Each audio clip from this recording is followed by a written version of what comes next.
which I've now done. I'd like to welcome the merry band that has joined. I know most of you by name and have met very few of you because of COVID primarily, and the fact that I only kind of joined the California chapter, now the regional chapter, or the region of 3 or 4 years ago. But my name is Aaron Flick, and I'm the vice president of the Southwest region of the Lewis and Clark Trail Heritage Foundation. And we are very fortunate to have Jim Holmberg of the Filson Library and Historical Society joining us to give I assume it's essentially the same lecture you gave at the annual meeting in Pittsburgh, Jim. Yes. Unless you've made new findings in that month or so or 2 months since that happened. So we're going to get to hear Jim again. I am going to record, and we'll talk about perhaps making it available to people. People have been emailing me saying they wanted to hear it, but they weren't going to be able to come this afternoon. So I'm going to turn it over to Jim. If we have an audio problem with Jim being heard, somebody let me know immediately, and I'll see what I can do. I assume there will be time then for some question and answers after the talk. So Jim, without further ado. Okay.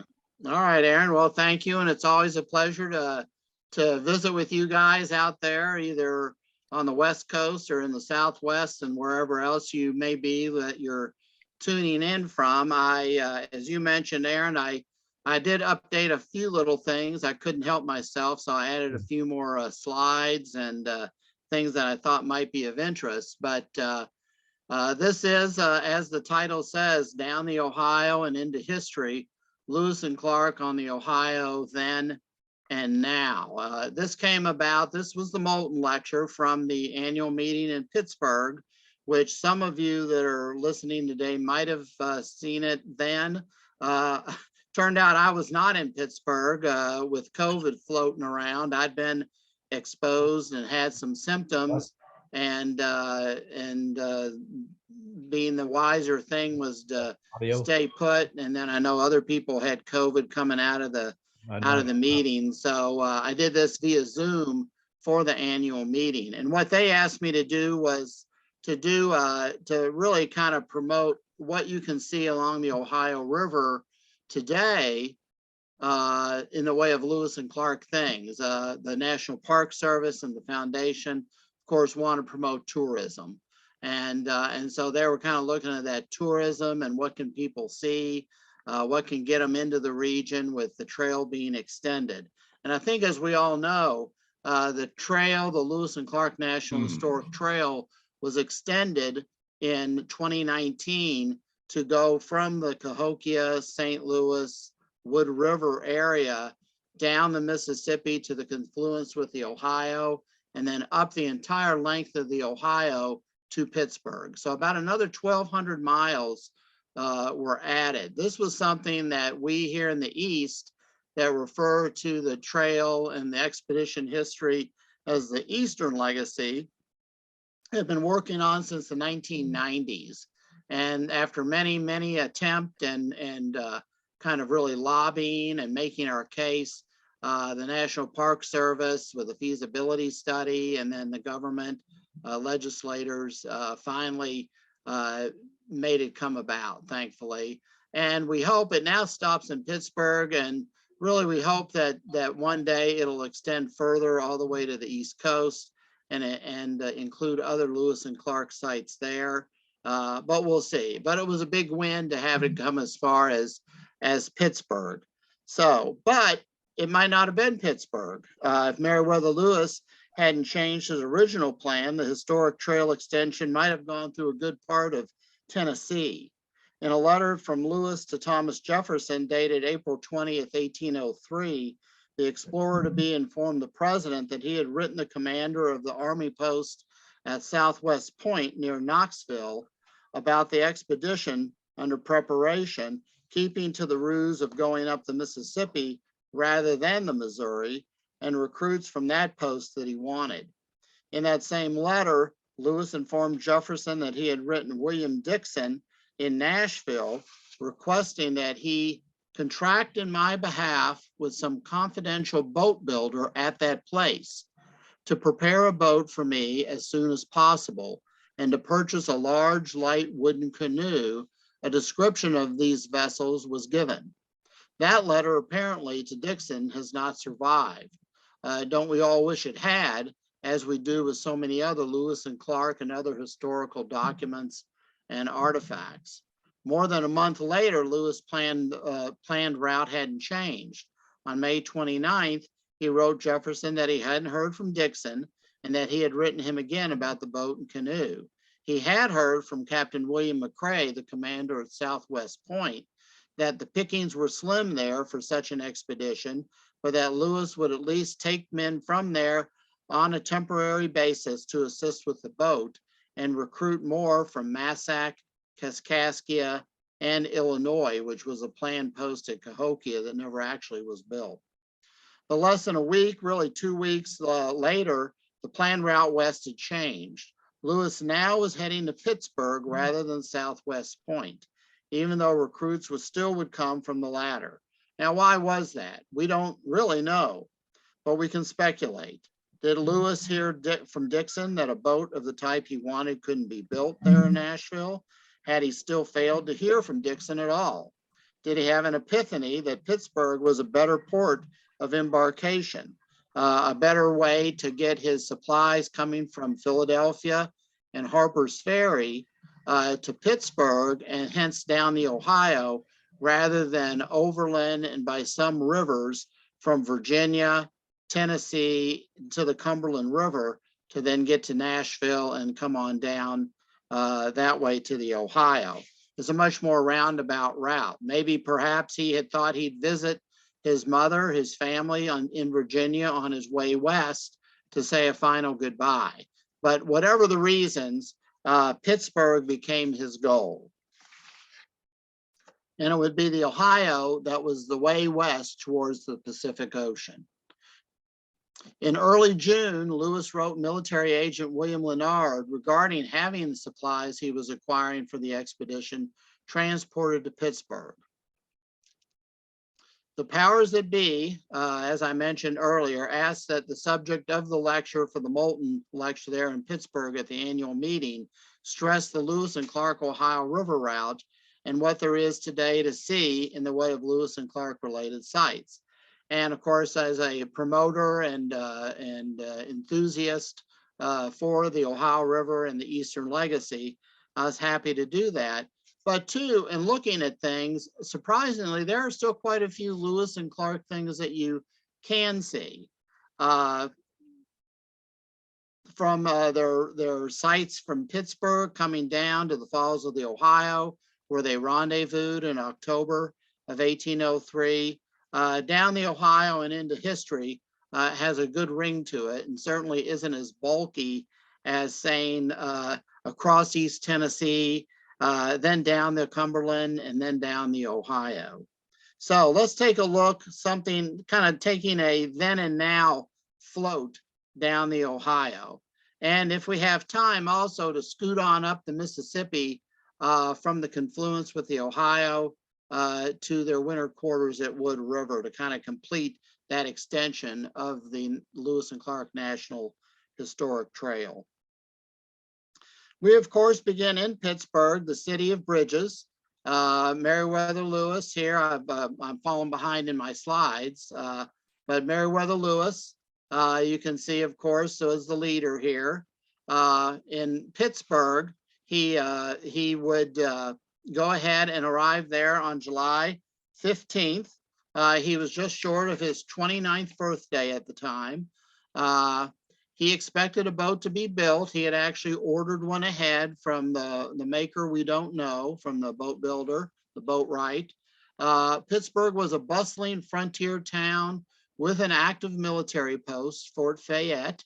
Lewis had sent instructions and expected, as I said, that boat to be built, even though he knew that even by early August, when he thought for sure he'd be pushing off, the river would be low. And of course, this was before you had dams and navigation pools and things like that to help you get down the river. The river could be low. And as the summer progressed and the fall the river would get lower and lower. So he was in a rush, and he hoped to have that boat built very quickly. Here and another, these maps and views of some of the towns we'll see along the way come from Victor Collot's Journey in North America, which is a wonderful book of, it includes maps and engravings that were not published at the time. He did this trip in the 1790s, and essentially he was a French general and a spy working on behalf of the French government, and eventually was invited to leave the country because they figured out what it was that he was doing. But here you can see early Pittsburgh, the ruins of Fort Pitt. There's Fort Lafayette. This is a map that's at the Heinz History Center, where I saw it, that you can see where the Allegheny and the Monongahela coming together to form the Ohio, and the layout of early Pittsburgh. And of course, the famous team of Lewis and Clark. Lewis had written Clark on June 19th, asking him to come on as co-commander, but he hadn't yet received a reply. If Clark declined, Lieutenant Moses Hook, who was there at Pittsburgh, was going to join. But Clark did accept, as we know, and the famous team of Lewis and Clark was formed. Lewis wrote Clark on August 3rd, expressing his joy at his old Army commander and friend joining him in the endeavor. He reported that he had all in readiness to set out and waited only on the boat to be completed. The boat builder promised the boat would be ready in about another week, and it would be more than 2 weeks beyond that, August 31st, before it was ready. And Lewis, with a temporary crew and 3 recruits on trial, set off down the Ohio River. And here you can see this image from the Heinz Center on the left, showing the boat there and we're not quite sure whether it was on the Monongahela or the Allegheny.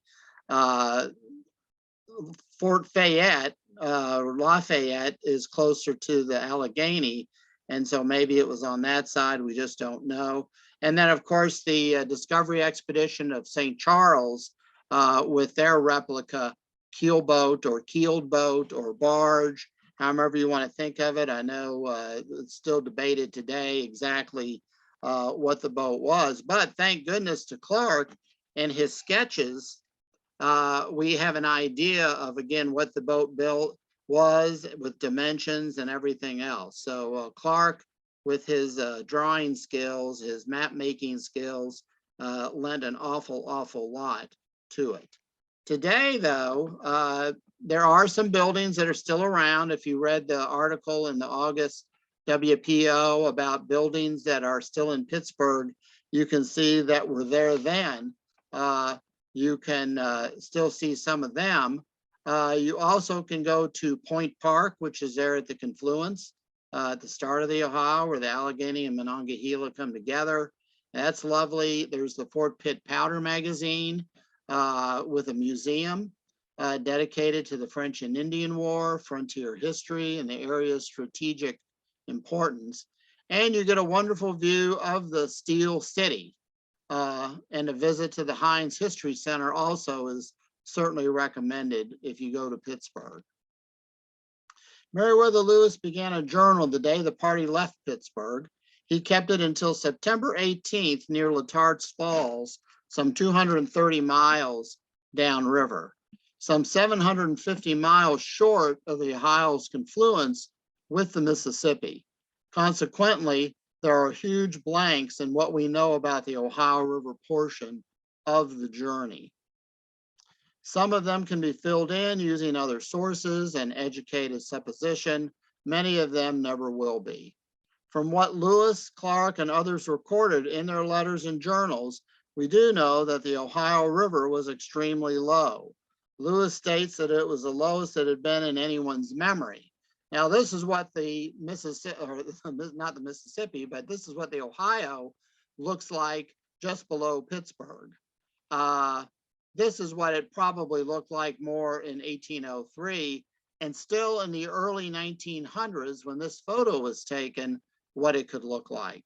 R.C. Ballard Thruston, who was a wonderful amateur photographer, made extensive photographs, and this is one of his from there in the Louisville area in the early 1900s. The river would be so low, often by late summer, early fall, that you could literally walk across it. You could drive wagons across it, ride horses across it. That's not the case today. When Lewis finally left Pittsburgh at 11 a.m. on August 31st, as soon as his boat was finished and loaded, he didn't get far before his first stop, just a little more than a mile downstream at Bruneau Island. And of course, we know what happened there with the air gun accident and the lady being wounded. And one wonders that if she had been killed, would that have stopped the expedition right there? Or would Lewis have just went on? Thankfully, she was just grazed and was going to be okay. And Lewis kept going. Just below Bruneau Island and McKee's Rocks, Lewis encountered the first of many riffles or obstructions on the river in that area.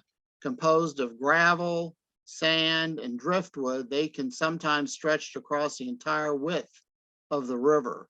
2 more riffles were passed over that day. That first day on the Ohio had ranged from the joy and relief that Lewis must have felt in finally setting out downriver to consternation at the woman being wounded by the air gun and frustration at the riffles requiring literally lifting and dragging the boat over them. This would be routine in the upper reaches of the Ohio. Some of the riffles even required Lewis to hire oxen and horses from nearby residents to drag the boat over them. And he used canoes and a pirogue, one of which he purchased at Wheeling, which some believe might have been the red pirogue of the expedition, to lighten the load of the barge in getting over these obstacles. The riffles, or ripples as Lewis calls them, weren't the only impediment to progress. Fog was an issue. On just the second day on the river, Lewis recorded in his journal that so thick a fog on the surface of the water that no object was visible 40 paces. He noted fogs were common on the river and theorized why that was so. The fog and dew, he observed, is so heavy, the drops falling from the trees from about midnight until sunrise gives you the idea of a constant, gentle rain. Lewis continued recording his river tribulations and frustrations regarding the obstructions to navigation encountered. And he also described the countryside as a little flotilla pass-through. This upper stretch of the Ohio was historically called the Long Reach and was considered by many the most dangerous due to the many navigational obstacles and often lower water than encountered farther downriver.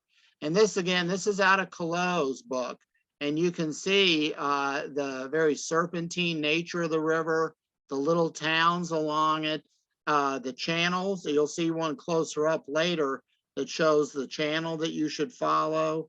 So it's a wonderful guide. Lewis did not have access to Collot's maps. These were not published until some years later.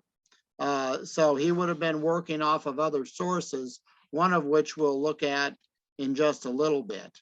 But he also had engravings. He had engineers and people that could draw with him. And so this was his view, a very simplified view of the Long Reach, as that first 100 miles of the Ohio was known, coming down from Pittsburgh towards Wheeling. On September 6th, and you can see again, this today is what the Ohio looks like in its upper reaches. This is in the Wheeling area. Plenty of water, not the case in 1803. Islands that he passed by. So you have the bottomlands, the wooded banks, the islands. Some of that is all very much the same as what Lewis would have been seeing more than 200 years ago. On September 6th, Lewis passed Steubenville, but didn't stop, having battled riffles most of the day and finally catching a good wind and setting a sail to take advantage of the breeze for a little while before the wind became so strong it was dangerous to keep the sail up. And before encountering more barriers to his often interrupted float down the Ohio. On September 7th, Lewis reached first Charlestown and that evening Wheeling. In 1816, Charlestown was renamed Wellsburg, and it, as I think we all know, was the home for many years of Patrick Gass, one of the expedition veterans. He's buried there, the last known surviving member of the Corps of Discovery, dying in 1870. Lewis did stop in Wheeling, a well-established town on the Ohio, dating back to 1769-1770 when it was founded. And thanks to his journal and fellow traveler Thomas Rodney, we have one of the best surviving accounts of one of Lewis's stops on the Ohio.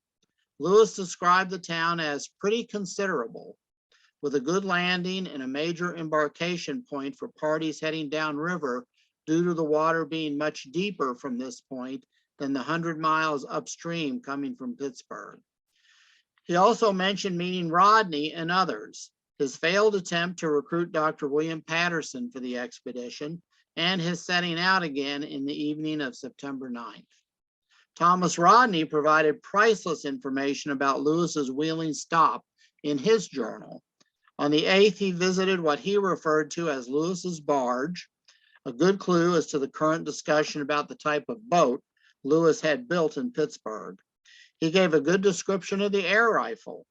He noted that Lewis dined with him and members of his traveling party at Colonel Ebenezer Zane's house, and that evening went aboard Lewis's barge and ate watermelon.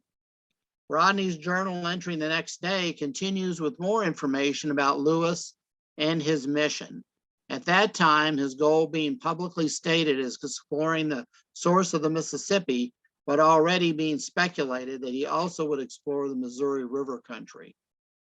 He described Lewis as a stout young man, but not so robust as to look able to fully accomplish the object of his mission, and doubted he could accomplish his mission given the type of boat he had, a boat that would be traveling against the current of the Mississippi, especially since it drew 2.5 feet of water, Rodney said.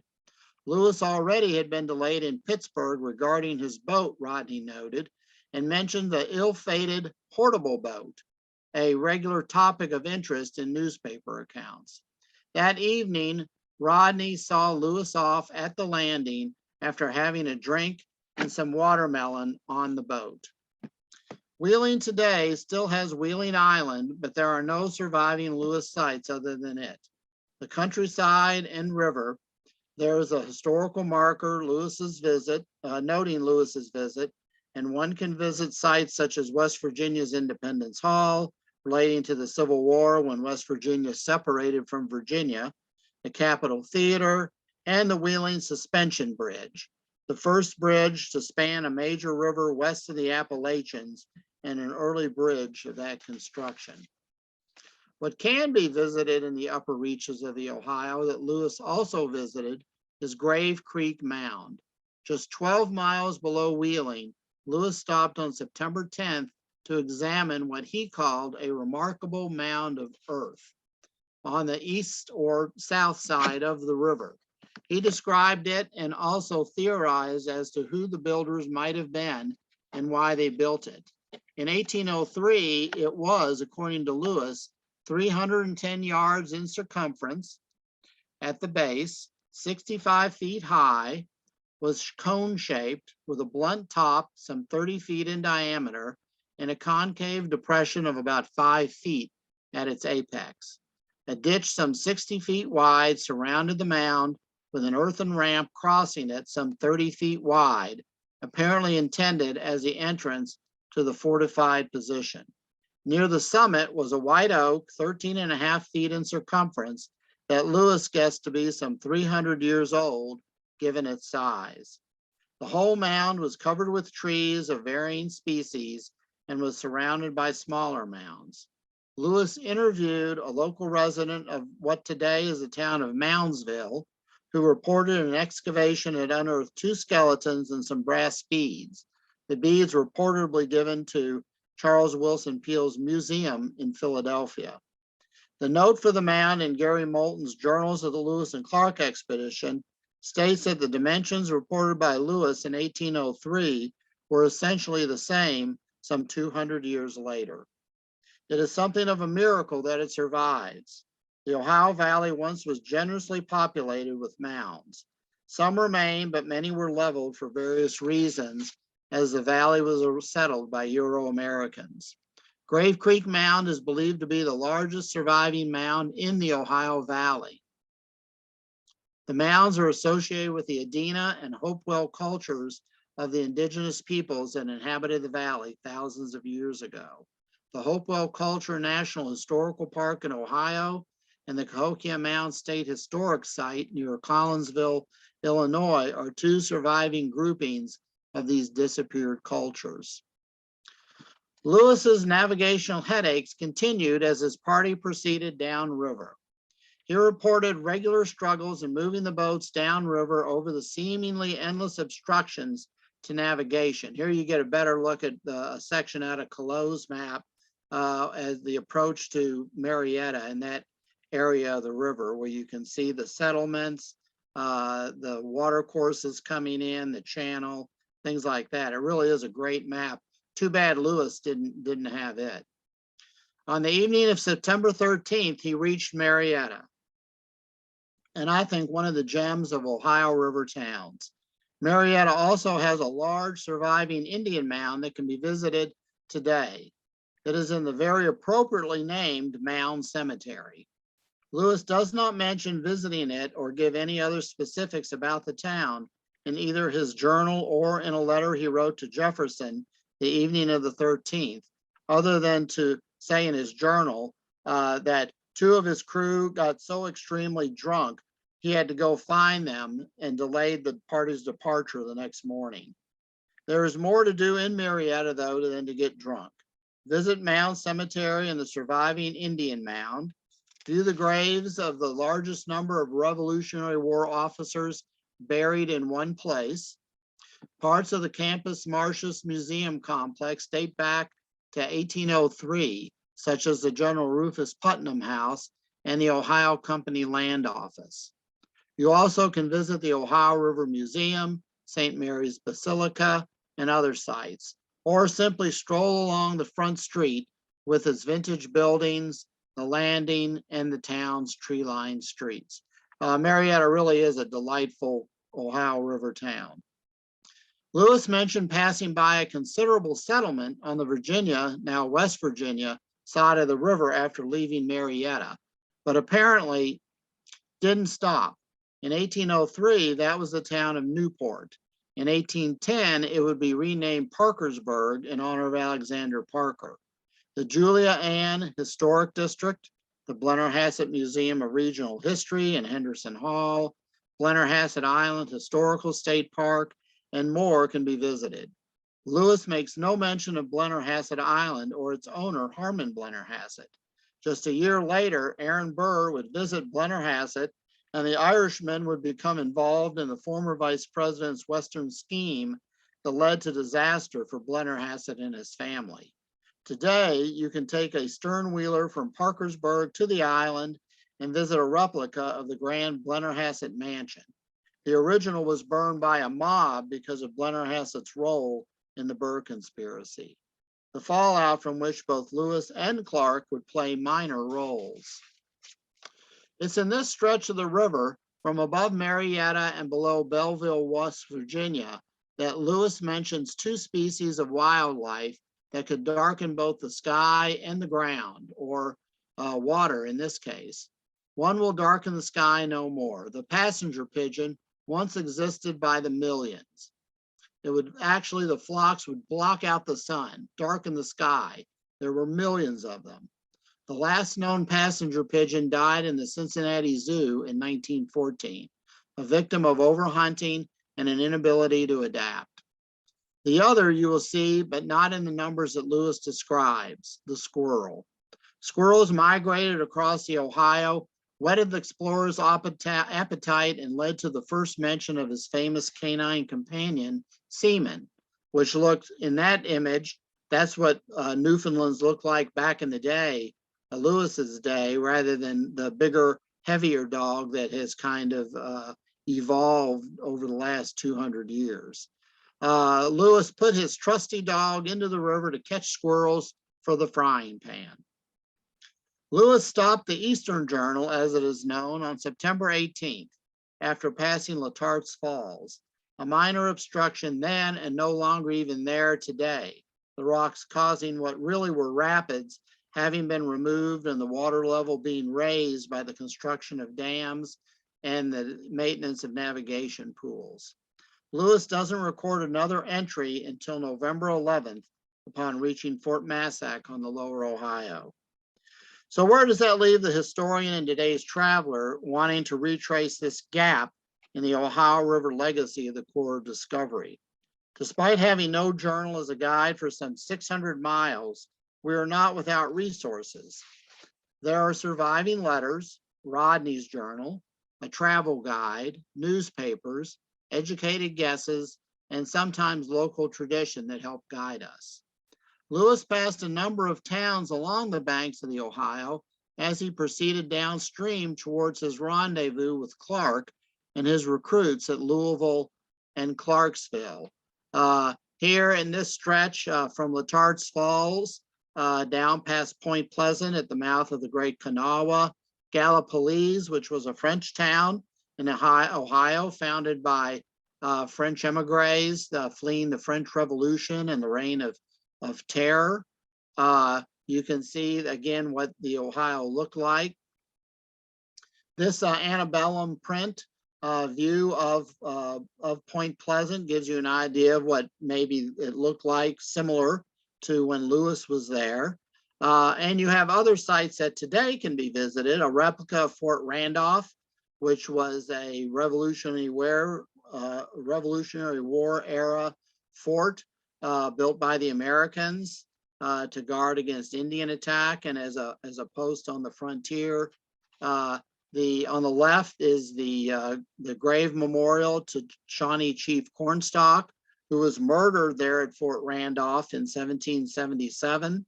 And then a statue, stainless steel statue by Bob Roach that lines the levee there in the flood wall. He did ones for Daniel Boone, Chief Cornstalk, Lord Dunmore for Lord Dunmore's War from 1774. He was a colonial governor of Virginia. And behind that statue, you see the murals on the flood wall. And this is something that many a river town does to make the flood wall more attractive, is to depict scenes out of the towns of the area's history. So it's an interesting little river town, Point Pleasant. And it also has the Mothman, which was a local legend of a half man, half moth monster that terrorized the area, disappeared in the 1960s. Then somebody wrote a book about it, and then a movie was made. And Bob Roach was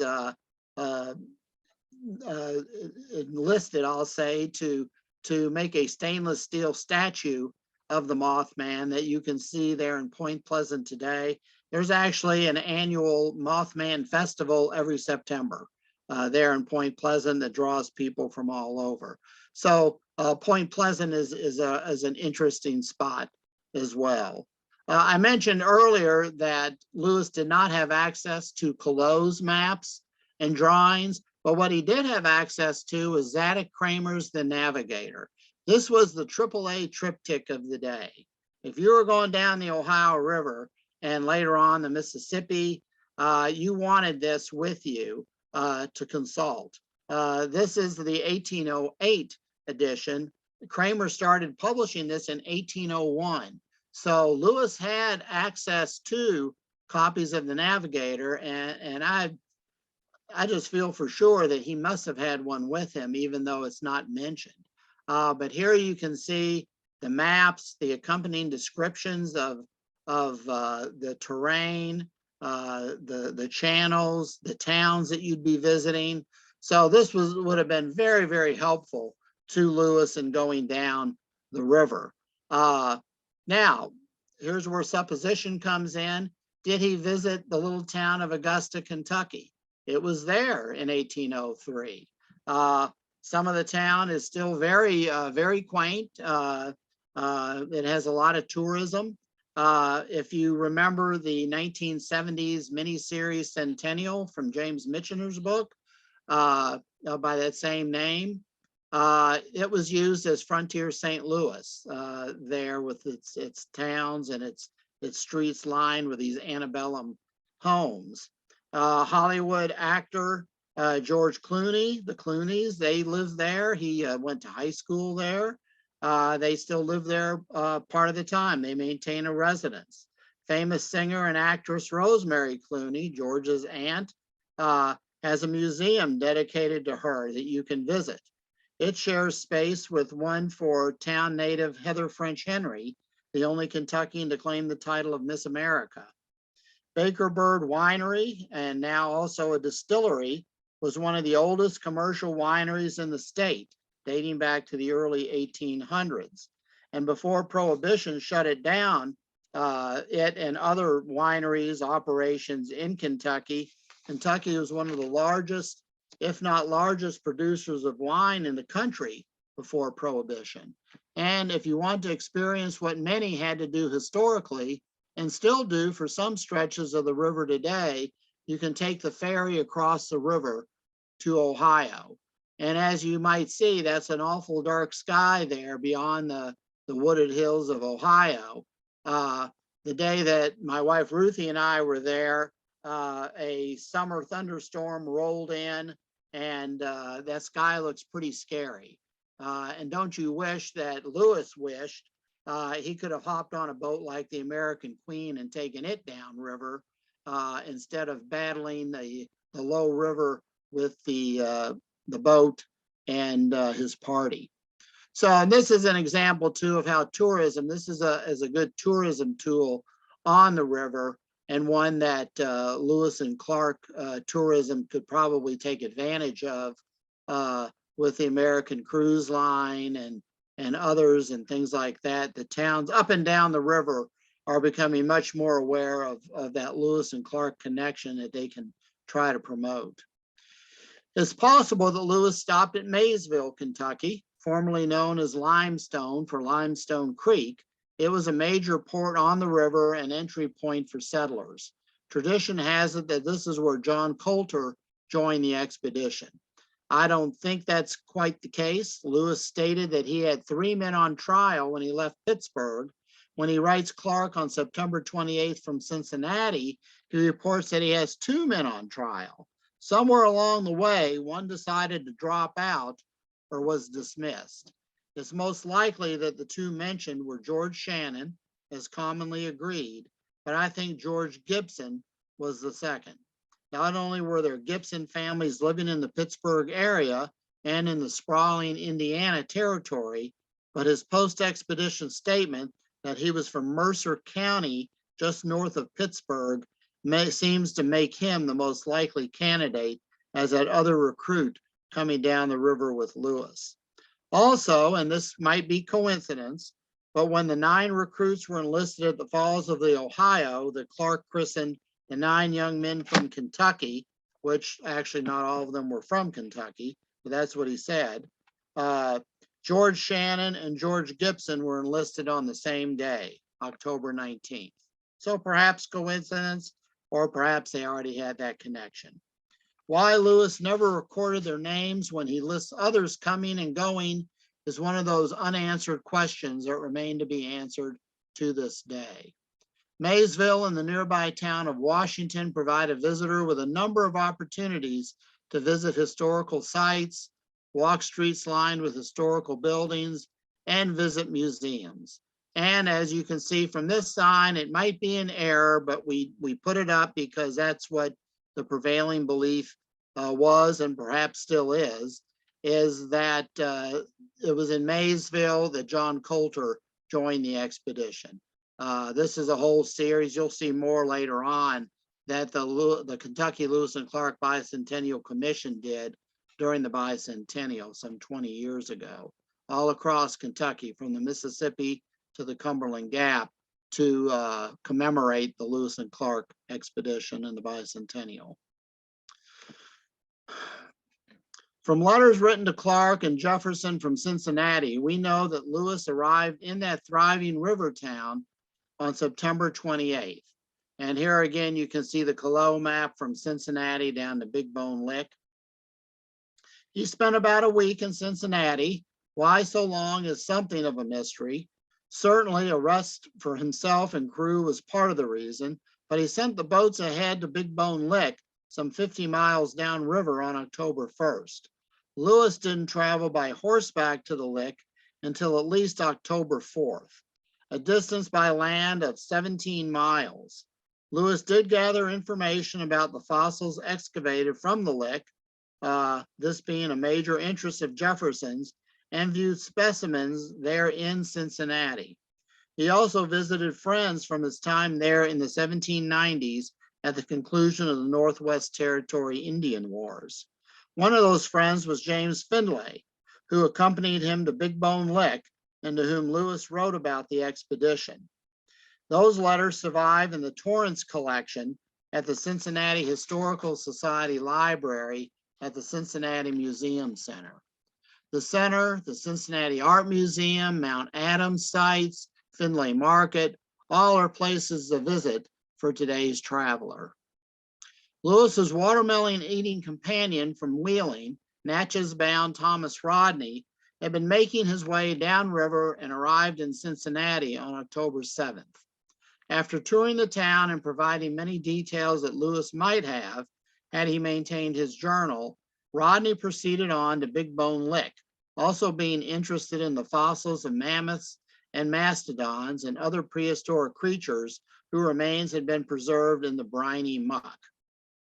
He collected some souvenirs, but was disappointed not to get larger ones, such as a tusk, noting that Captain Lewis has got the long tusk lately found, and one or another has carried off all the larger bones.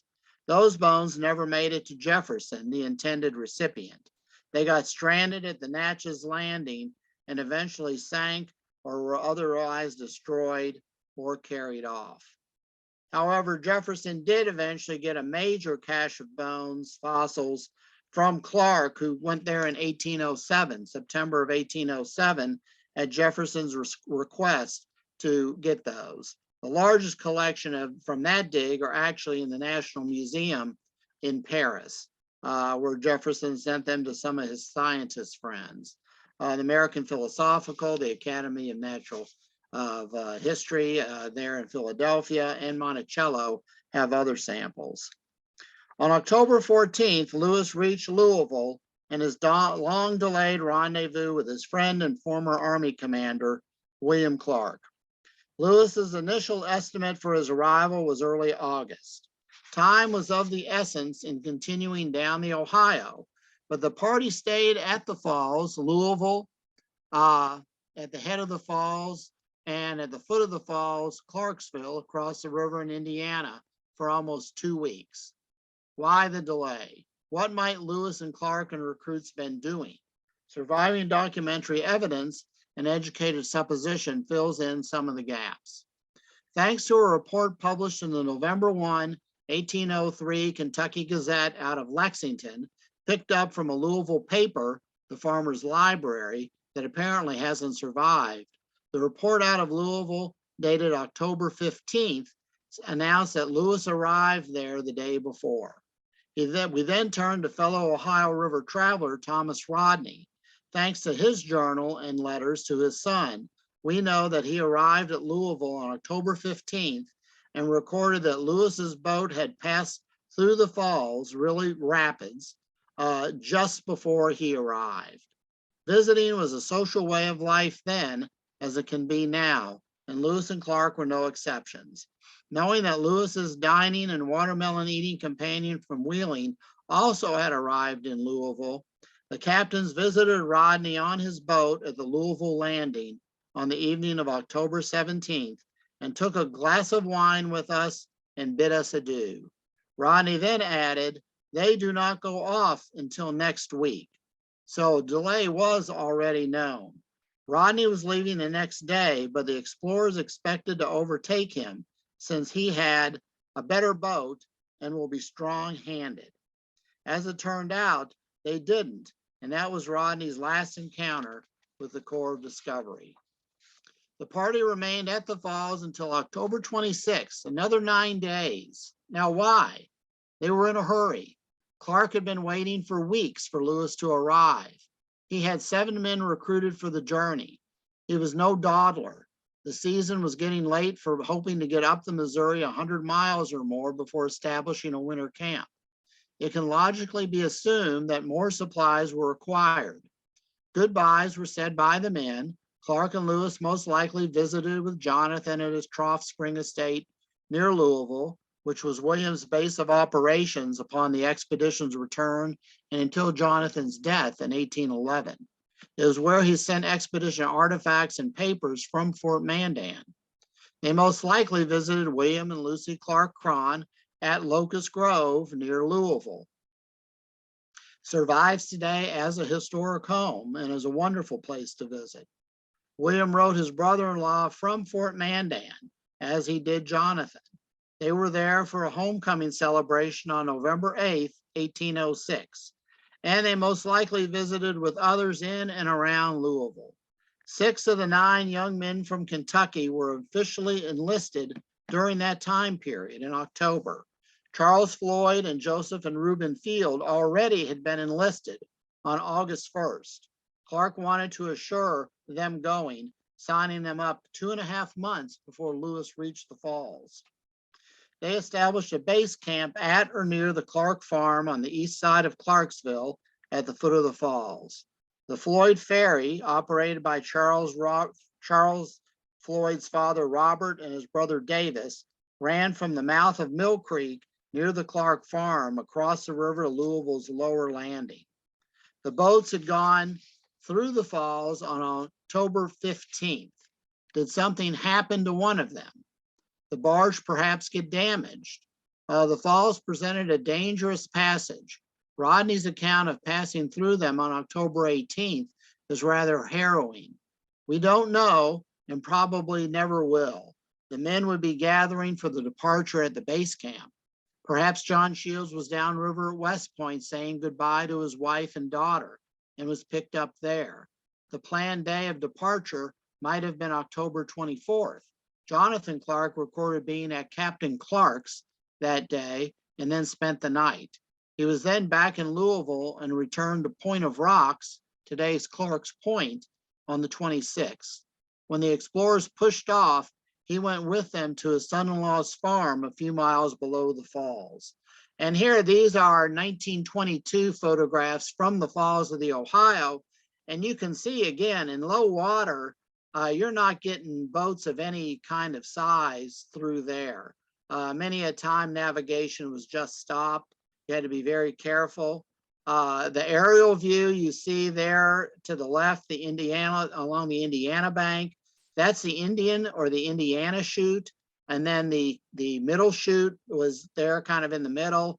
And then the Kentucky chute over along the Kentucky bank, where the canal, Louisville and Portland Canal is now essentially kind of where they dug through. But the Indiana chute or the Indian chute was the preferred route. It was deeper, even though it was curvier. It tended to channel the water through more. And that's probably the one they took. But many a boat was wrecked. In fact, ocean-going vessels built in Pittsburgh, Marietta, Louisville, and later in New Albany and Jeffersonville, Indiana, could be wrecked in trying to get through there from above the falls. And Rodney noted that one ocean-going sloop was actually wrecked there at the head of the falls and stuck because of the low water when he was going through in 1803. So when the explorers pushed off, Jonathan jumped in the boat and went with them to his son-in-law's farm a few miles below the falls. The day they left, Clark, possibly with Lewis, was in Louisville filing legal documents at the courthouse. When you're heading into a vast wilderness with unknown dangers, it's a good idea to have your affairs in order. Why Clark hadn't done this earlier is surprising. He was not a last-minute kind of guy. But thanks to Jonathan's faithful diary keeping, we know that Captains Lewis and Clark set off on a Western tour that day, most likely a late afternoon Hudson Bay start. The Kentucky Gazette of November 8th again picked up a report from the Louisville paper, the Farmer's Library, of October 29th that reported the expedition had pushed off and speculated on where they were heading and on the ill-fated portable boat. And again, this is one of Michael Haynes's wonderful artworks, paintings depicting scenes from the Lewis and Clark expedition and the men and things like that. What Lewis and Clark related sites can the present day traveler visit in the Falls area today? Well, a surprising number. For these and other Kentucky sites, I recommend visiting lewisandclarkinkentucky.org. Created by the Filson Historical Society during the bicentennial via a grant from the Kentucky Lewis and Clark Bicentennial Commission, it was maintained until recently by the Filson and is now sponsored by the Lewis and Clark Trust. Like many sites, more than 200 years later, you can stand or see where the explorers were, but the site has changed. But let's run through some of the sites, finishing with the top ones. This is a view of the Belvedere there on the Louisville waterfront. That's the Felix de Weldon statue of George Rogers Clark, the conqueror of the Northwest, the Hannibal of the West, George Washington of the West. He has all kinds of wonderful nicknames from his days of fighting the revolution in the West and helping to secure that Northwest territory for the young United States rather than staying with Britain. And of course, the Louisville skyline there in the background. There's the Belvedere, different view there. You can see the river and then the statue of George Rogers Clark. In the center top, that's the Falls of the Ohio Interpretive Center across the river in Clarksville. Wonderful site to visit to get a good look at the falls. Has a good museum, a film about the setting out of the expedition from the falls on October 26th. The Filson Historical Society and the beautiful Beaux-Arts style mansion, the Ferguson Mansion there on the upper right. Of course, Locust Grove again down in the left corner. And then two views of Ed Hamilton's wonderful heroic sized bronze of York. William Clark's enslaved African-American who made an important contribution to the success of the expedition. And then these are some of the signs in the area. Again, just because it touts so many connections, you can kind of go around. There's a brochure that's available on lewisandclarkinkentucky.org of the Lewis and Clark legacy at the Falls of the Ohio for both sides of the river. So whether it's Locust Grove, York, Trough Spring, Charles Floyd, where he was born at Floyd's Station, or the Field Brothers, these are just some of them that you can see. And I should mention the Clarks that are buried at Cave Hill Cemetery, which is Louisville's historic, really an arboretum, but historic cemetery. William Clark has two grandsons, John O'Fallon Clark in the upper left-hand corner, and Meriwether Lewis Clark Jr. in the upper right-hand corner are buried at Cave Hill. And then more immediate Clarks there in the Clark lot of George, Jonathan, his wife Sarah, two of their sons, Isaac and John Height, are all buried there. And then the bigger Clark monument. And William's only daughter, Mary Margaret Clark, who died at her Aunt Caroline Preston's place, farm, Solitude, out along Floyd's Fork in the eastern part of the county. She eventually got moved around a little bit, but she eventually was buried at the foot of her Aunt Caroline's grave there in Cave Hill. So there's a pretty strong Clark connection there at Cave Hill. And then, of course, if you jump over to Clark's Point, as it is now, you can stand essentially where the Clark farm was and look up towards the falls there, towards Louisville. There's a sign that was put up in 1991 to mark the Lewis and Clark expedition being there at that site. And then the Clark's Point, the cabin that you see up on top of the hill is no longer there. It burned down about a year ago when an arsonist set fire in the area. And then you can see in the upper right, this is from October 26, 2003, when the Discovery Expedition of St. Charles set out from the falls on their reenactment and headed downriver. When they pushed off on October 26th, their next stop might have been West Point, Kentucky. That's where John Shields was living at the time, and perhaps they stopped to pick him up if he was going to stay there and visit with his wife and little girl before setting off on this. He and York were the only married men on the expedition at this time.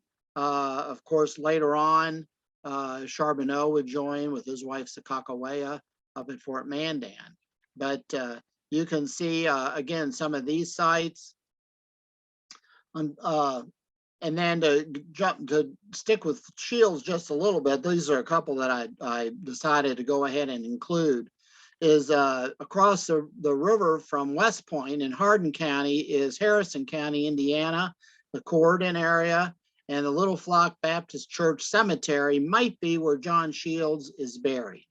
When he died, this would have been the main church in the area. There are other Shields members buried there. And there were quite a Shields contingent had moved across the river. And so that's where John was living and perhaps might be buried.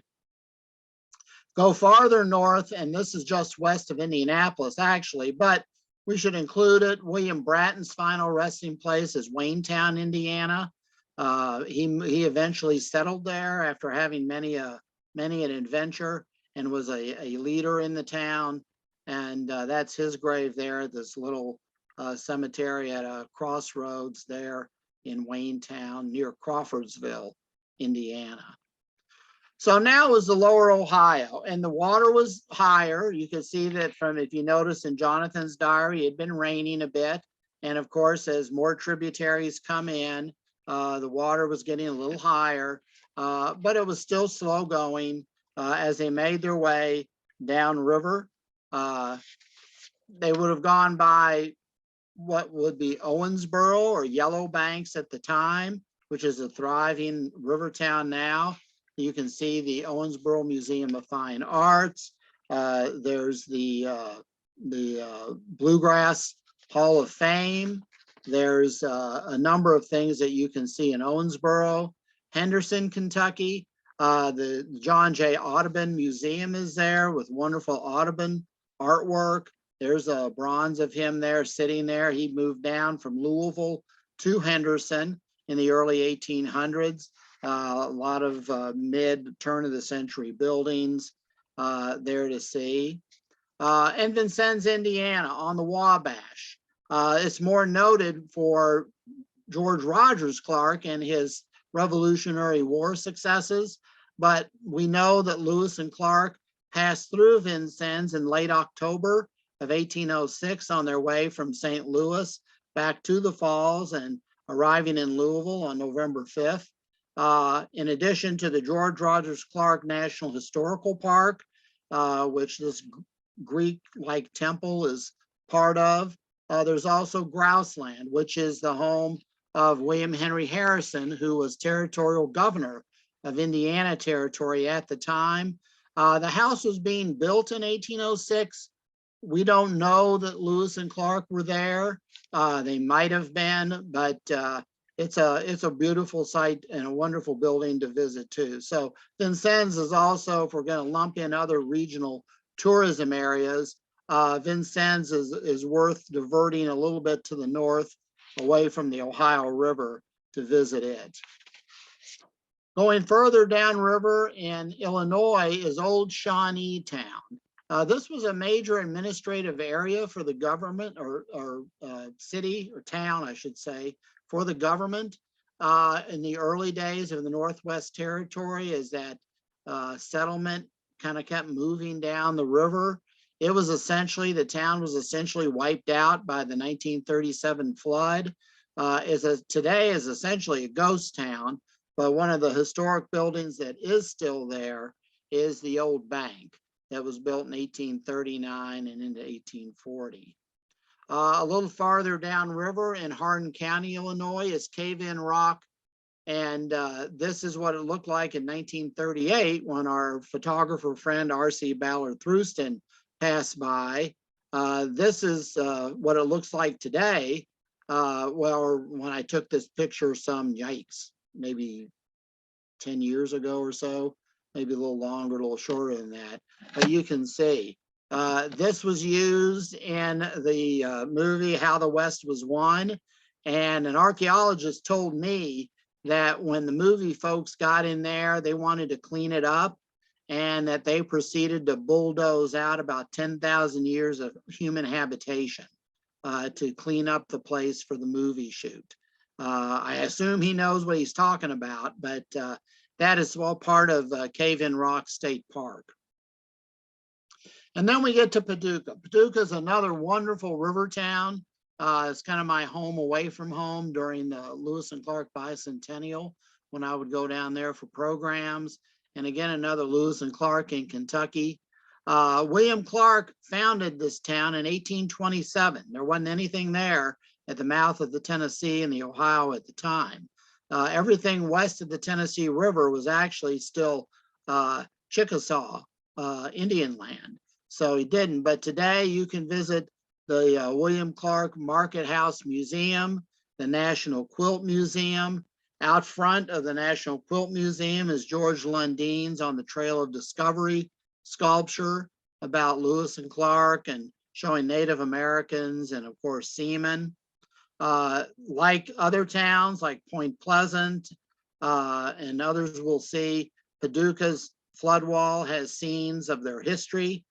This is depicting the boats going past there in early November, very early November of 1803. And then we get to Fort Massac. And Fort Massac, very conveniently, is practically across the river from Paducah, just downstream from Metropolis, Illinois, which is claimed to be the home of Clark Kent, Superman. The park was the first state park. Fort Massac State Park was the first state park in Illinois. And there's a replica of the fort, currently, I'm told, closed pending structural repair. But there's a visitor center with exhibits. There's a statue of George Rogers Clark you can see there in the distance, because this is from where he launched his expedition actually into British territory in the old Northwest in the Illinois country in 1778. And then there's the outline from the original fort that was beside it. And it was also here where more recruits were gotten. And most importantly, as Michael Haynes depicts here, not only were men being inspected, but where the captains hired George Drouillard. And next to the captains, Drouillard was probably the most important member of the expedition. They hired him to go find the Tennessee recruits, which had not shown up yet.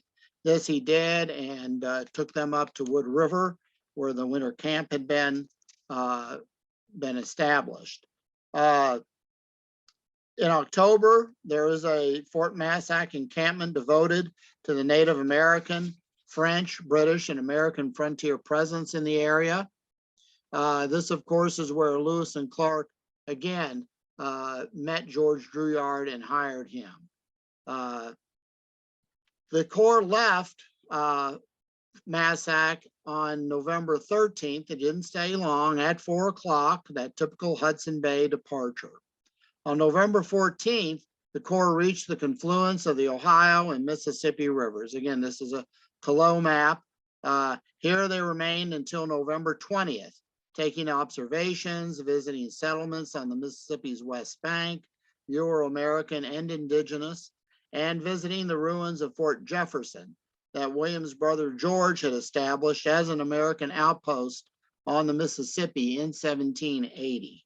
Today, the Fort Jefferson Cross, just south of the confluence, this is the confluence, but the Fort Jefferson Cross, just south of the confluence and in the vicinity of the historical fort's location, serves as a monument to this long ago disappeared outpost and its little settlement of Clarksville. And it's quite the landmark for the folks on the river. Nearby is the Wycliffe Mound State Historic Site, where mound builders from the Mississippian culture once lived. Across the river is Cairo or Caro, Illinois, not Cairo, as we mangle it, in this part of the country, but Caro at the confluence. Once believed to become a major city given its location, the river's fate had different ideas. Rivers and fate had different ideas. Floods and other factors have kept it small, but it's an interesting place to visit and pretty much on the site of the Corps' camp on the Ohio River side of the confluence during its stay in the area. This ends Lewis and Clark's Ohio River 1803 travels. They would travel the river again, especially Clark, in 1806 on their route eastward from St. Louis to Louisville and then Washington. Best evidence indicates they traveled overland. We know they did from across Illinois. There also was a section in the Mississippi River, though, added, as I mentioned earlier, to the Lewis and Clark National Historic Trail. And I think we'd be remiss if we don't mention it and follow it a bit, up the Mississippi. Lewis's November 23rd journal entry gives good information about the Cape Girardeau and the settlers there, especially the Lorimer family. It was a small world back then, the degrees of separation about 2 rather than today's 6. Lewis Lorimer went back 20 years with the Clarks. Lorimer had fought with the British in the Revolution, working out of his trading post in Ohio and accompanying raiding parties into Kentucky. In 1782, George Rogers Clark led a retaliatory invasion into Ohio and burned several Indian towns, including Lorimer's trading post. Lorimer, married to a Shawnee woman, soon moved to Spanish Louisiana, as a number of Shawnee did, and established residence at Cape Girardeau. Lorimer is believed to have been Drouillard's uncle, and the latter considered Cape Girardeau his home, along with Massac Village outside Fort Massac. Today, when one visits, they can tour the Red House Interpretive Center, a reconstruction of Lorimer's store there, and view exhibits. Floodwall murals depict scenes from the town's history, including Lewis and Clark's visit. You can walk the town. It's a charming river town. And as we saw in Paducah and Point Pleasant, they have an illustrated floodwall that shows scenes, again, from the town's history. As the little flotilla moved upstream, you can see how the Mississippi in some areas is hemmed in by these limestone bluffs. So the river didn't move too much between them, but in the flatlands, the river bottoms where it could, it has moved around a bit, as we'll see when we get to Kaskaskia. They went to Tower Rock and visited it. It's a notable landmark on the Mississippi. An Ohio and Mississippi tow captain told me that the rock was considered the dividing line between the upper and lower Mississippi, kind of like crossing the equator on the ocean. The landmark hasn't changed much in 2 centuries since Clark sketched it in November of 1803. As you can see, is the little boat right there, the Sugarloaf behind Tower Rock. And that's what it looked like for Thruston and when he was sailing the Mississippi back in the early 1900s. And that's what it looked like when I took that photo about, almost 20 years ago now, I think. A primary destination on the Mississippi was Kaskaskia. There, more recruits would be enlisted for the Corps. Arriving on November 28th, the party stayed a little more than a week. Lewis went by horseback to Cahokia and then St. Louis. Clark led the party upriver to Cahokia and then to winter quarters at Wood River, short of their hoped for 100 miles or so up the Missouri. Kaskaskia was the major American outpost on the Mississippi and an important town in 1803. It dwindled in size and importance eventually, and the river changing course eastward has left what remains of the town an island.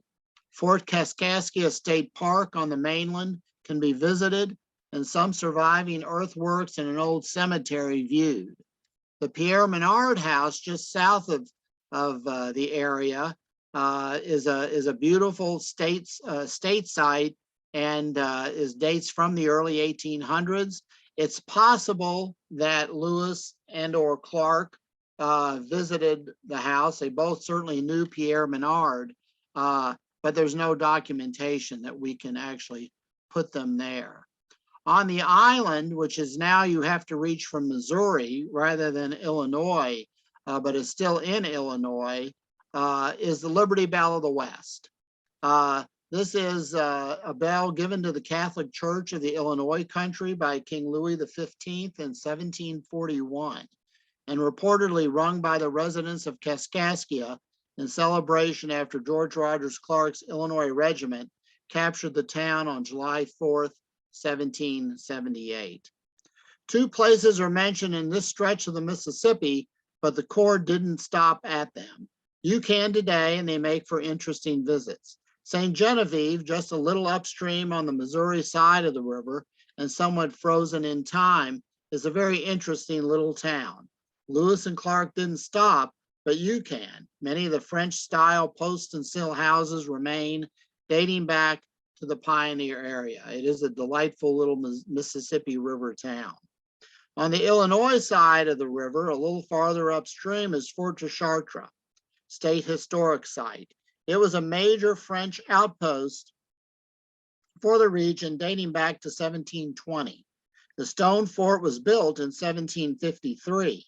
The British occupied it as a result of the French and Indian War, in which France ceded their claims to the land east of the Mississippi to Great Britain. The British abandoned the fort in 1772 due to the encroachment of the river. Today, you can visit an approximate reconstruction. The surviving restored powder magazine, thought to be the oldest building in Illinois, the original foundations of some of the fort, exhibits, and it's quite an interesting site. And it too has an annual encampment devoted to history like Fort Massac does. Cahokia, St. Louis, and Camp Dubois mark the beginning of the Western legacy of the Lewis and Clark National Historic Trail. Many of us have visited the sites in those areas and farther west. But if you haven't explored the Ohio River and that short stretch of the Mississippi that officially joined the National Park Service recognized trail in 2019, you're encouraged to do so. There's plenty to see and do. It's scenic, and it can be your own modern day odyssey along part of the Eastern legacy of the Lewis and Clark epic journey. Thank you. And I know I went kind of long, but if you have any questions, Aaron, if we have time for questions, I'd be happy to try to answer them. And we do have time, Jim, and I just want to remind people who might want to ask a question to unmute themselves. I think I have everyone muted, but we sure have time, so fire away.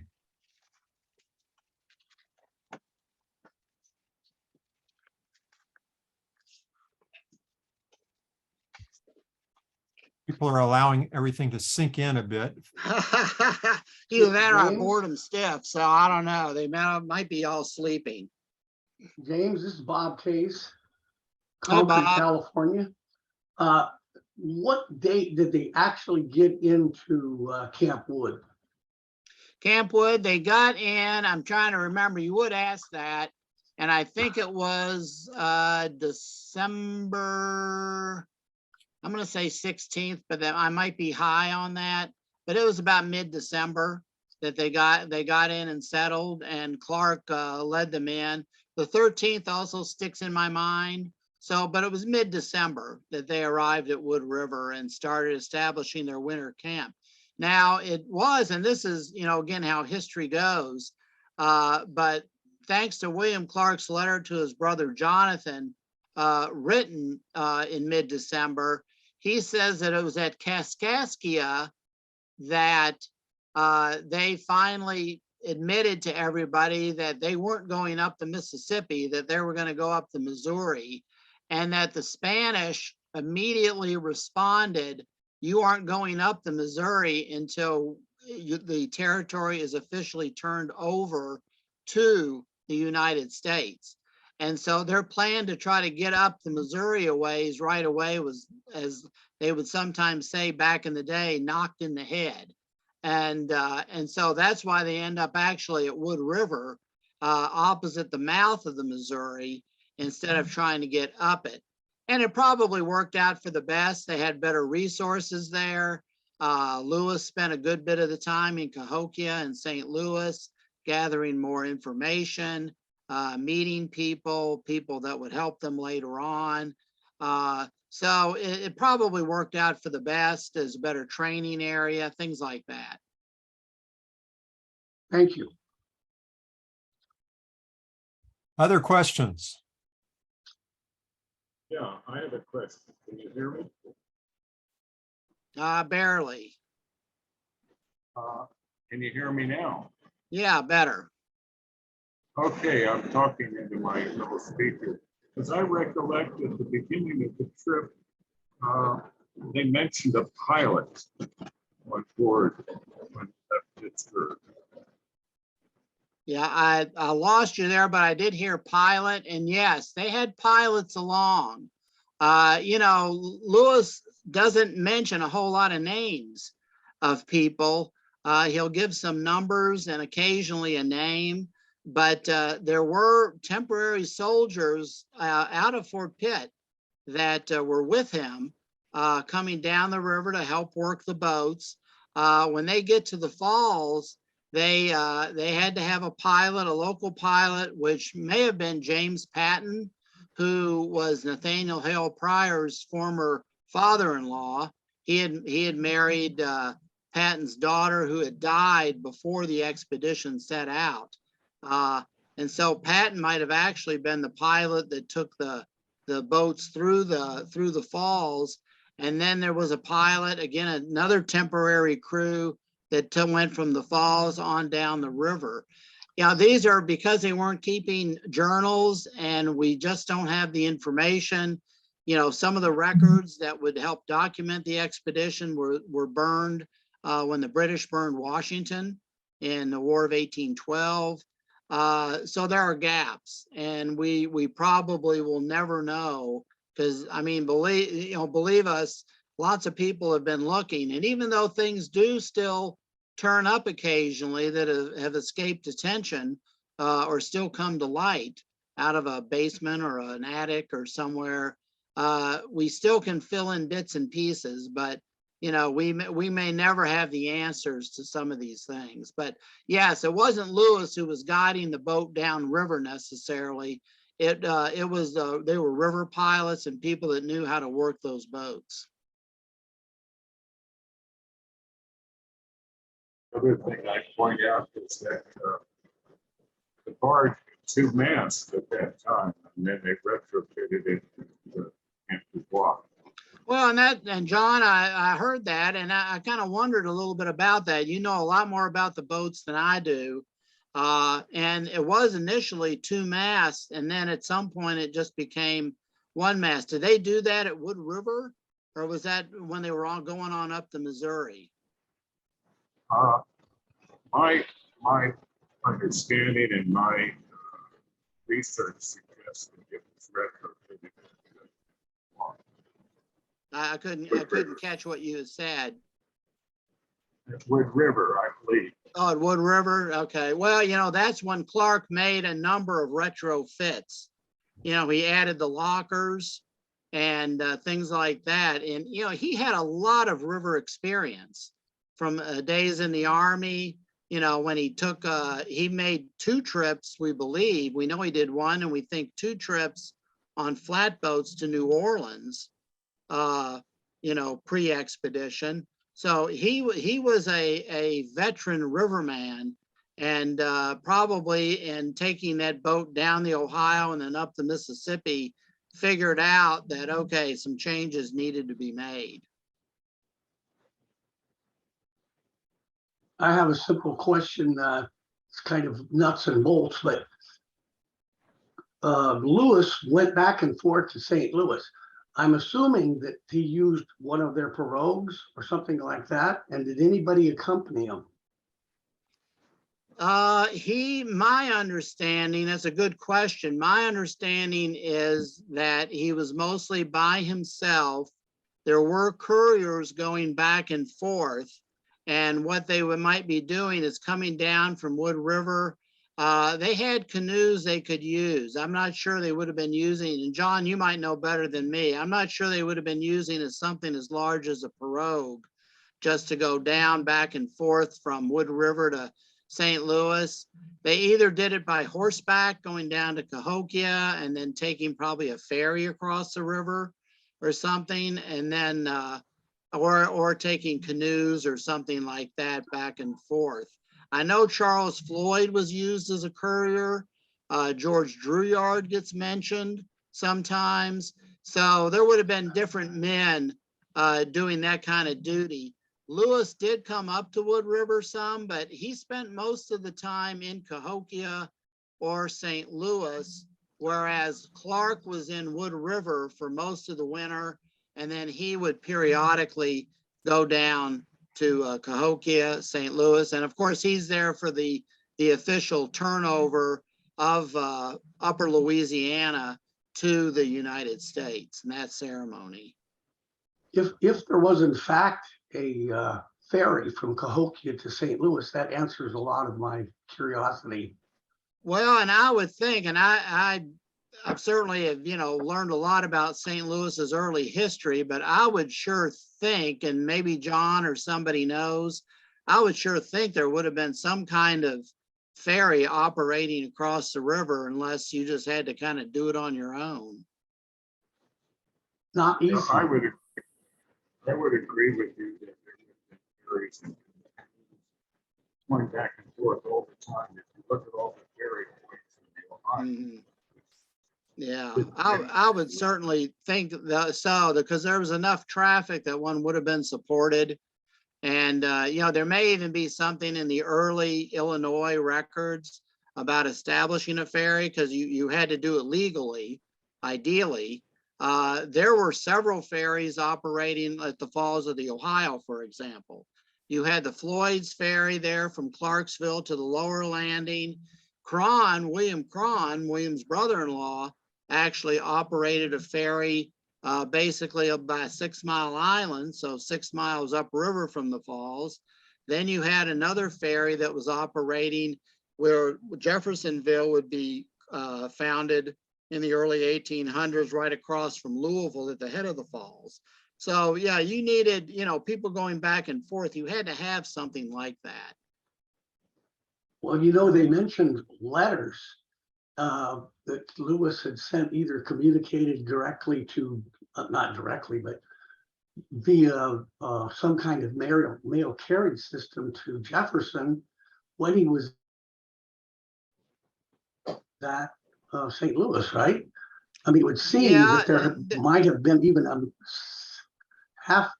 some kind of a mail system, a courier mail system. Yeah, the mail system was in place, and it's out of Cahokia. And what they did is generally it would be probably Cahokia, go down to Kaskaskia, and then take what was an established land route across country from Kaskaskia to Vincennes to the falls, and then go from there. Charles Floyd was a mail carrier. He had the contract, and this would be contracted out. He had the contract to carry the mails just before he was recruited for the expedition from the Falls of the Ohio to Vincennes. And so, in fact, you will see in some of those very early letters, including William Clark's letter to Jonathan in December of 1803, that it's getting sent out of Cahokia, that it's a hand cancel. They didn't have stamps yet. They used, it's a hand cancellation. If you didn't use the mail service and had some individual that was heading that way, the sender would usually write down in the lower corner of the cover, at that time stampless covers, they weren't using envelopes yet, they would often put per whomever that carrier was, so they would know. And maybe charge The person charged the sender or the receiver, who knows? Well, the recipient often had to pay for it. Yeah. And I know the letter that William Clark sent, 50 cents was charged, which was a pretty good chunk of change back there in 1803. So I don't know if that was the rule everywhere, but I just read somewhere recently that somebody was complaining about how they had to be paying for mail they were receiving. And that might be one reason why an awful lot of mail, if you ever look at some of these old newspapers for the day, they would list letters waiting for people at the post office or at the store, wherever they were using to receive mail. It could be pretty darn long. And it's just because either people would see, oh, I got a letter, and they would then go in and get it, or they didn't want to pay for the postage, or they'd moved on and they weren't around anymore. So there's some really interesting early postal history there that I'm not real up on. That's not one of my areas, other than kind of bumping into it occasionally. But it was expensive to send mail. If you knew somebody who would just tuck it in their saddlebag or trunk or something and carry it for you, you might pay them something to do the favor, or they would just do it, to help you out, because you might help them out sometime. So who knows? Well, that's very informative, because that helps answer a lot of questions. 2 questions. Any other Yes. questions? Yes, I have 2 questions. Can you hear me? Yes. Okay, terrific. Both of these relate to George Rogers. The first question is the reconstructed cabin that recently burned. Do we have any sense of how accurate that was to what the Clark cabin actually looked like? Well, that's a good question. That's a good question. And we know about what the cabin looked like. It was a story and a half, so it had that typical kind of loft area with it.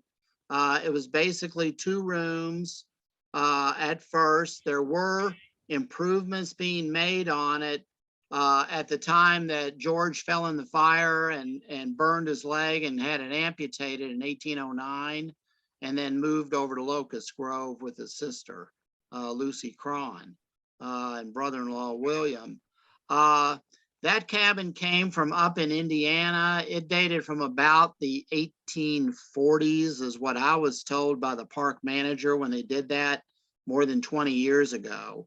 And so it was a good representation. We don't know how actually accurate it was. They've continued to do more research and kind of fill in little bits and pieces. They are interested, and this would be the Department of Natural Resources for Indiana, which the state park falls under in Indiana. They are looking to try to do something in the way of getting a cabin there again and making the site something that people can visit and enjoy and learn from. But that's still probably a ways off because it's a budgetary issue and things like that. So anyway, it was a nice representation, but we don't know that it wasn't necessarily a completely accurate depiction of his cabin. Okay. So what's your second question, ma'am? Yeah, my second question is, do we have any indication of how George Rogers felt, knowing that William was going off on this trip, since George Rogers had been approached by Jefferson, much earlier to make a similar kind of trip? Mm-hmm. Well, that's a good question. George would have been all for it. When Jefferson invited him to go back in the early 1780s, George declined because he was still in the midst of fighting the Indian Wars. He had been saddled with all kinds of legal and financial trouble from his prosecution of the war in the West there with the Illinois campaign and some of the Indian campaigns. And he just wasn't in a position that he could go on this Western expedition. And he really kind of rather resented and did till the day he died the way he'd been treated by the Virginia and US governments. He actually, in a letter to Jefferson just the year before, I think it was December of 1802, he says to Jefferson, if you have any business that needs doing in the West, keep my brother William in mind. So he actually was promoting and recommending William to do that. And that may be one of the reasons that Clark's name came up when Meriwether Lewis and Thomas Jefferson decided they better have a second officer with this exploring group, because they didn't want, a lone officer with enlisted men out there in the wilderness in case something happened to him or the men mutinied or, what have you. They could be a rowdy bunch. And so it was decided that a second officer was needed. And now Lewis and Clark had stayed in touch. They were friends. And so Lewis may have thought of Clark all on his own, or it could have been that Jefferson pulled out this letter from George Rogers Clark and said, hey, what about your friend William Clark? So who knows what exactly happened there, but George would have been all for it. I believe he probably would have cautioned him about, don't let the government screw you like they did me. Don't let them leave you holding the financial bag and things like that. But they saw this, William had impoverished himself helping his brother George with his tangled legal and financial affairs. That's why he had moved across the river and sold the family farm that he'd inherited in 1799 from his father, or from their father, John, Mulberry Hill, and then moved across to Clarksville. And it was to get a fresh start. And he's over there a matter of months when here comes Meriwether Lewis's letter. So this was like an answer to his prayer for a fresh start. And he knew that if they could pull it off, he may well be set for life, with a government job and things like that. And that's exactly what happened. So I think the Clarks all saw this as a great opportunity, and George did too.